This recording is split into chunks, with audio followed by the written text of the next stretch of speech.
Our main story tonight concerns gangs, something Tampa police once warned teenagers about like this. Think it's cool to be a baller, shot caller? Want to end up like this? Join a gang, and chances are you will. The choice is yours, so make the right choice. Open your eyes and wake up before it's too late. Holy shit! Take it down 1,000 notches. Because when you show a dead body pop up like a jack-in-the-box, you're not implying joining a gang will kill you, you're implying it'll turn you into a flesh-eating zombie. And if that is true, gangs are the least of your problems right now, Tampa. Gangs have long been a target of law enforcement, and this story concerns a commonly used tool police have developed to thwart them, gang databases. Basically, lists the police keep of people they say are involved in gangs. You might remember, earlier this year, the government used them as a justification to deport immigrants, most famously in the case of Kilmar Abrego Garcia, whose deportation, they later admitted, was a mistake. Before Trump doubled down on this Microsoft Paint bullshit being actual evidence, he initially talked about the case like this. You're talking about Abrego Garcia, is that the one? Yeah. Is an illegal alien MS-13 gang member and foreign terrorist. This comes out of the State Department and very legitimate sources. I mean, I assume I'm just giving you what they handed to me, but this was supposed to be certified stuff. Oh, was it? OK, well, I'm glad it's certified stuff. That's reassuring. But you know you don't always have to read what they hand you, right? If they handed you Mein Kampf, would you read it out loud? You know, I take that back. That's a terrible example. You wouldn't just read it, you do a fun little riff on it in the briefing room. But it is worth talking about those legitimate sources, because one of the few pieces of evidence authorities have produced to support those MS-13 allegations is Abrego Garcia's 2019 entry into something called GangNet, a regional gang database. Basically, back in 2019, cops apparently approached Abrego Garcia and 3 others at a Home Depot in Maryland, filled out a form identifying them as gang members and submitted it to GangNet. Officers apparently observed he was wearing a Chicago Bulls hat and a hoodie with rolls of money covering the eyes, ears and mouth of the president, saying they know such clothing to be indicative of the Hispanic gang culture and that wearing the Chicago Bulls hat represents that they're a member in good standing with MS-13, which is already a little bit weird, because it implies that somehow, if you're not up to date on your monthly MS-13 dues, your Bulls hat privileges get revoked. The cop filling out that form also cited a past proven and reliable source of information who supposedly corroborated that Abrego Garcia was an active member of MS-13, though you should know that cop was suspended just a week later, pled guilty to misconduct on an unrelated issue, was ultimately fired. Nevertheless, that gang allegation meant that Abrego Garcia was denied bond and spent months locked up in ICE detention.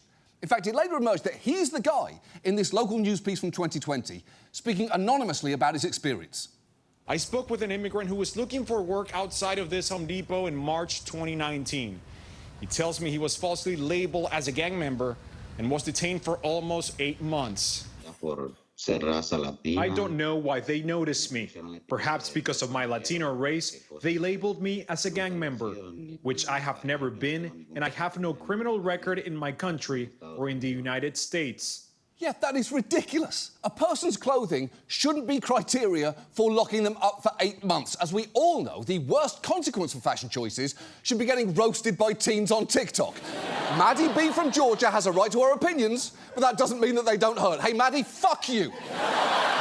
Congratulations on your Sweet 16, but fuck you.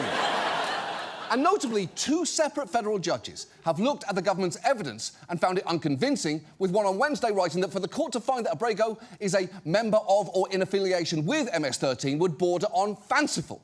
And his isn't the only story that brings these databases into question. The Trump administration also deported this Venezuelan man, Francisco Garcia Cacique, to the El Salvadoran prison Socot, claiming he's a member of Tren de Aragua, something that he and his family strongly deny.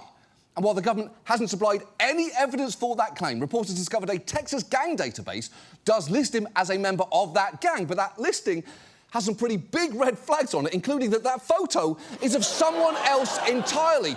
Those are 2 whole different genres of men. And it was only after this was pointed out that authorities removed his entry from Texas's database. And at that point, it's about as trustworthy as those ads at the bottom of websites with headlines like, "You'll never believe what Angela Bassett looks like as a child," paired with a photo of Little Miss Sunshine. Guys, I don't think that's her. The fact is, around the country, many local and state police departments keep these databases, sometimes without disclosing them, despite investigations repeatedly finding them to be notoriously inconsistent and opaque, riddled with questionable entries and errors, and rife with unreliable intelligence. So, given all of that, tonight, let's talk about gang databases, how people end up on them, and the massive problems they can cause. And before we start, let's just briefly discuss what a gang is. Because the word can conjure up media representations of tight, coordinated groups whose members are all engaged in sophisticated criminal conspiracies and violent crimes. But nowadays, a gang can look wildly different, with many being loose groups of teenagers banding together for protection, status, or a feeling of community. There's a lot of variability here, and not all gang members may even be engaged in crime. As one researcher has put it, not all gang members are criminals, and not all criminals are gang members.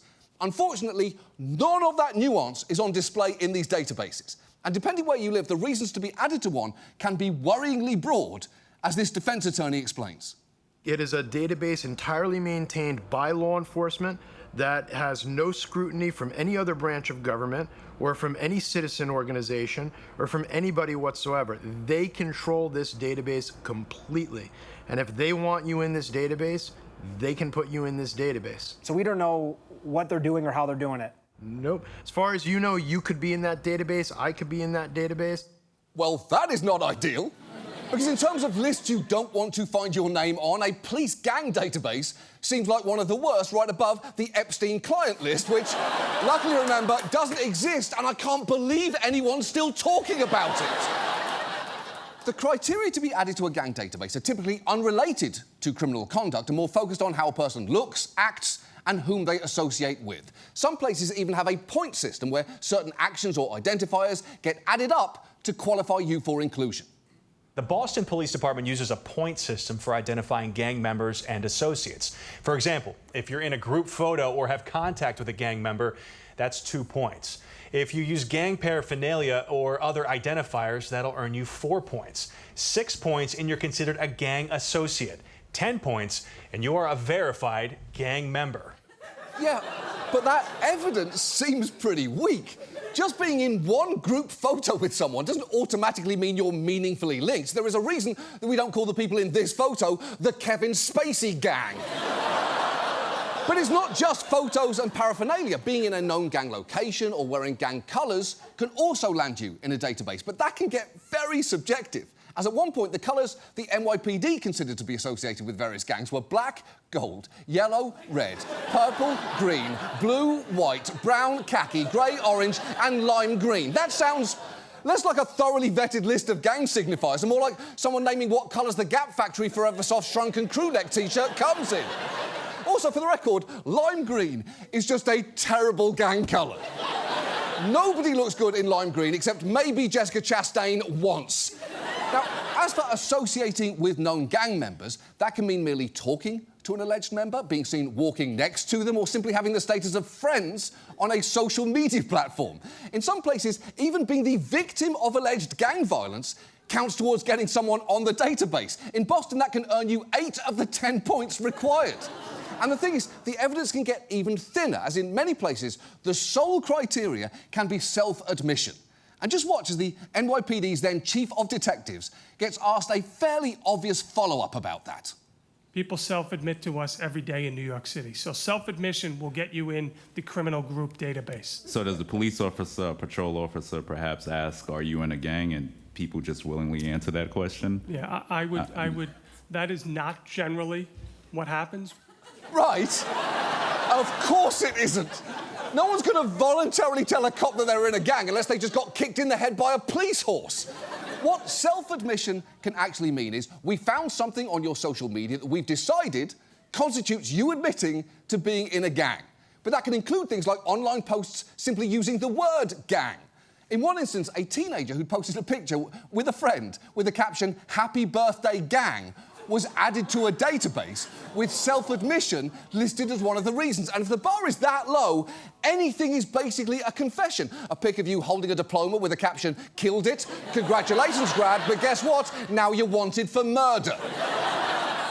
And while so far I've been saying anyone can be added to these lists, those who end up on them are heavily people of colour. In DC, their database at one point had almost 2,000 names on it, and only one individual was white. One in total. Do you know how few lists there are with only one white guy on them? It's basically this database and the cast of Hamilton. That is it. And police can cast a pretty wide net when it comes to flagging people as potential gang members. A 2023 audit of the NYPD's database found they designated entire public housing buildings as gang locations. And in California, this man was approached by police in what they apparently considered a known gang location, which was just a park in South Central LA. They jump out, they come over there to us, hey, you guys, we got a call that y'all was drinking and you're loud and this. And I said, well, ain't nothing, there's nothing on the table, so what do you mean drinking? He says officers interviewed them, asked them to hand over their IDs, and raise their shirts to show any tattoos. You can have a tattoo and not be a gang member. About a week later, I got a letter in the mail saying that I'm a gang member. I'm like, wow. Yeah. Wow, indeed. Having a tattoo clearly doesn't mean you're in a gang, and it definitely doesn't mean you've committed a crime. Lots of people have them for all sorts of reasons, like Adam Levine, who once explained his shark tattoo by saying, I've always had a strange fascination with sharks. I actually think they're the most fascinating creatures on Earth. I guess the tattoo had something to do with that.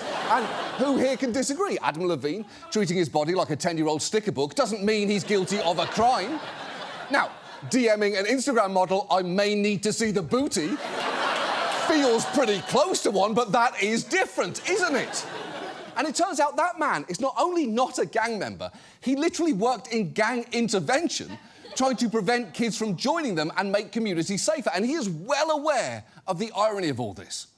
You can't stereotype everybody that you just pull up on. I mean, you got some bad cats out here, but then you got some bad police out here that don't really care about nothing. Larry says he's never been in a gang. Not interested in joining. I sing. It's what I do.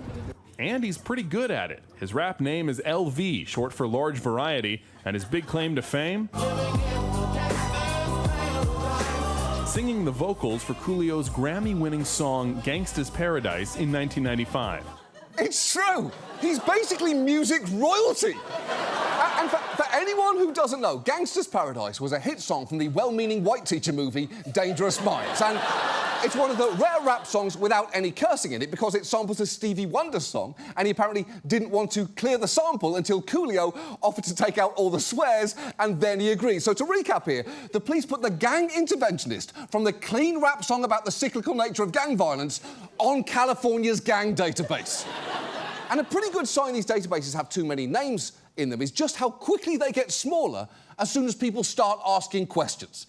After the police in DC faced a spate of news articles and lawsuits, they suddenly managed to remove nearly half of the individuals on their database, which isn't surprising given it turns out a police lieutenant there had admonished his staff about weak and bad validations in the gang database, writing, sooner or later, the entire unit is going to get burned for this. And in some cases, people have been flagged as gang members, seemingly out of pure spite. Take what happened in Phoenix just a few years back.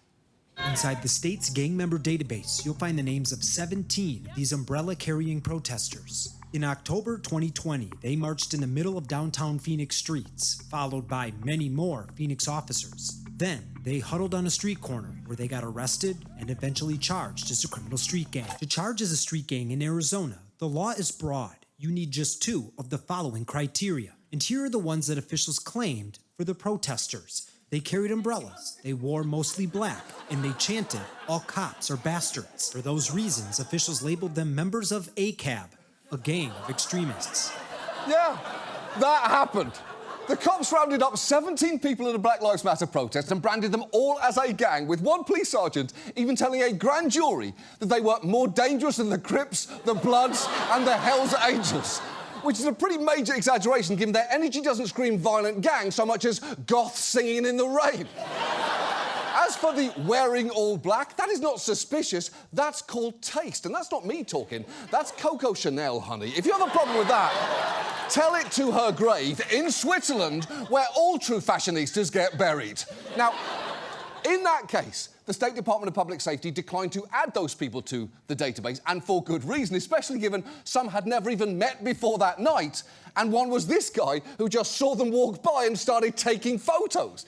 But however you get onto these lists, whether it's a Facebook post, living in the wrong building, or just annoying the cops, it can be very hard to get off. Few places have real mechanisms for challenging your placement, assuming you even know you're on one in the first place, because while that singer got a letter in the mail, California is one of the few places that requires you be notified if you're added to a database. And let's say you were in a gang, but you left, which is actually pretty common. Experts say most people who join gangs might just try it out for a couple of years, then leave.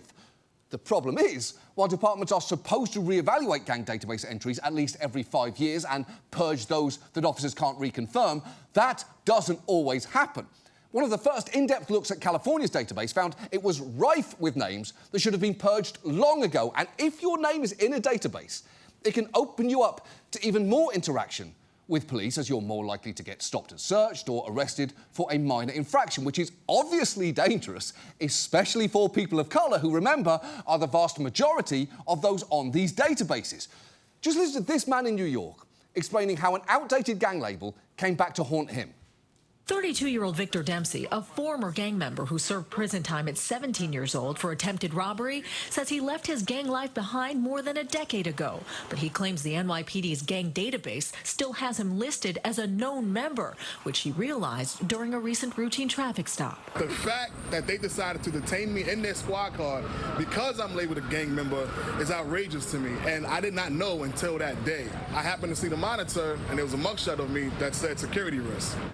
Yeah, that's a pretty nasty surprise. But I will say good on that guy for doing what we all do, but very few are brave enough to admit to, taking a little peek at someone else's screen.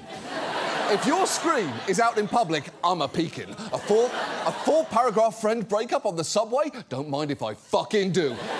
Sarah has been different since the 4th of July beach hang, and you're right to tell her over text. And all of this can have long-term effects. If you're labelled a gang member, you could face higher bail, tougher prosecution, and even a longer sentence. For instance, in California, let's say you're accused of stealing a phone and are charged with robbery. Your sentence might be around 2 to 5 years. But if you're in their database and the DA pursues a gang enhancement charge, you could easily be facing as much as 15 years.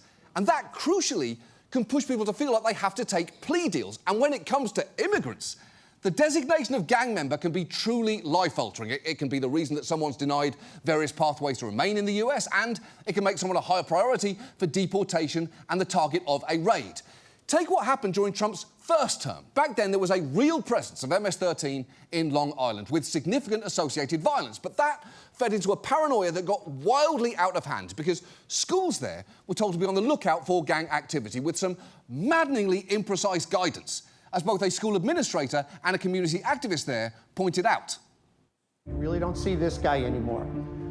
You're going to see these guys. It's going to be the kid in the skinny jeans and the polo shirt and maybe the Chicago Bulls cap. They put on a presentation. They show images of bandanas or bull's horns, and they tell us that those are items that if we see the students wearing or drawing, that we should be on the alert because it's related to a gang. I've heard things like, oh, well, they scribble 503 in their notebooks. Duh, it's the area code of where they come from. Yeah, and kids are gonna doodle.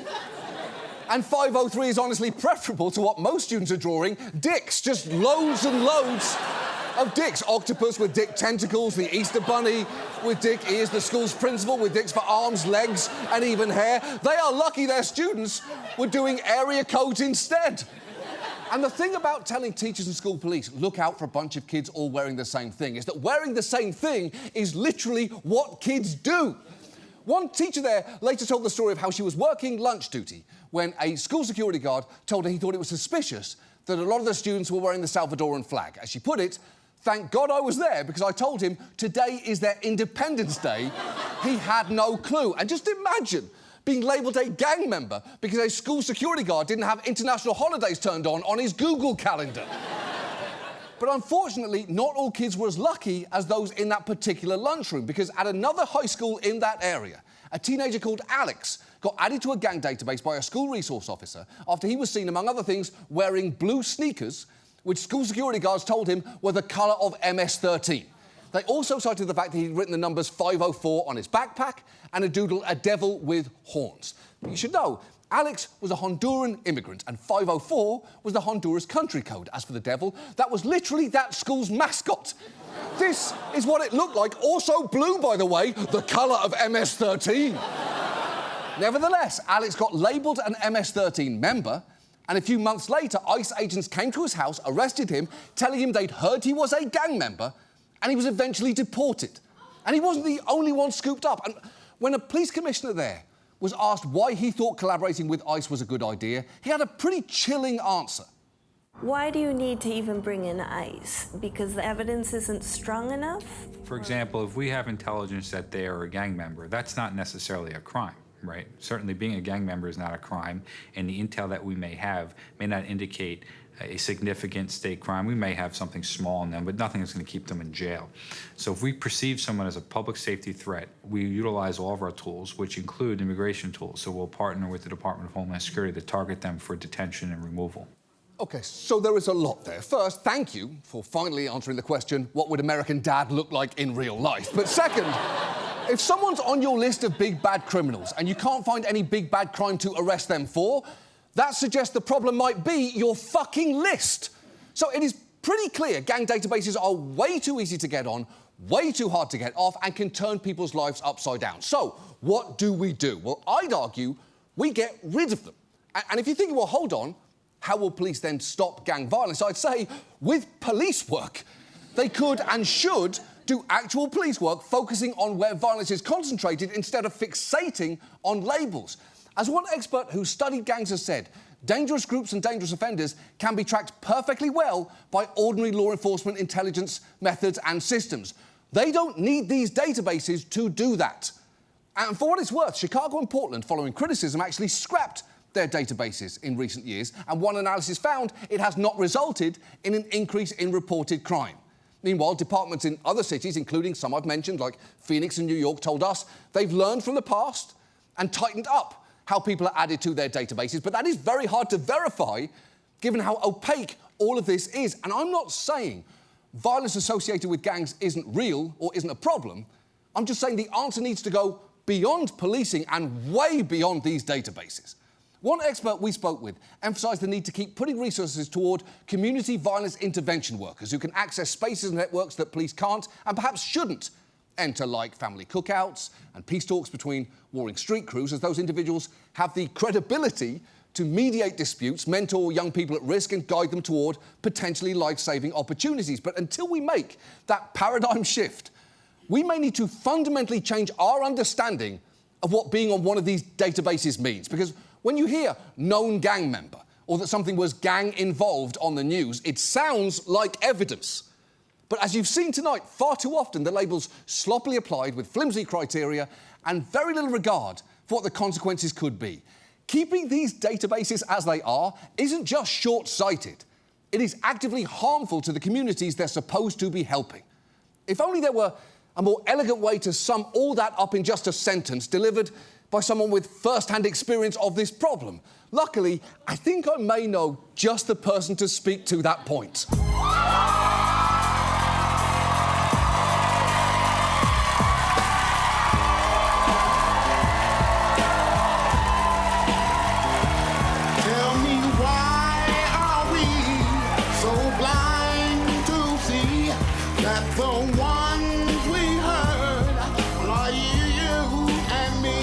Good point, LV. Please. Spending most our lives living in a gangster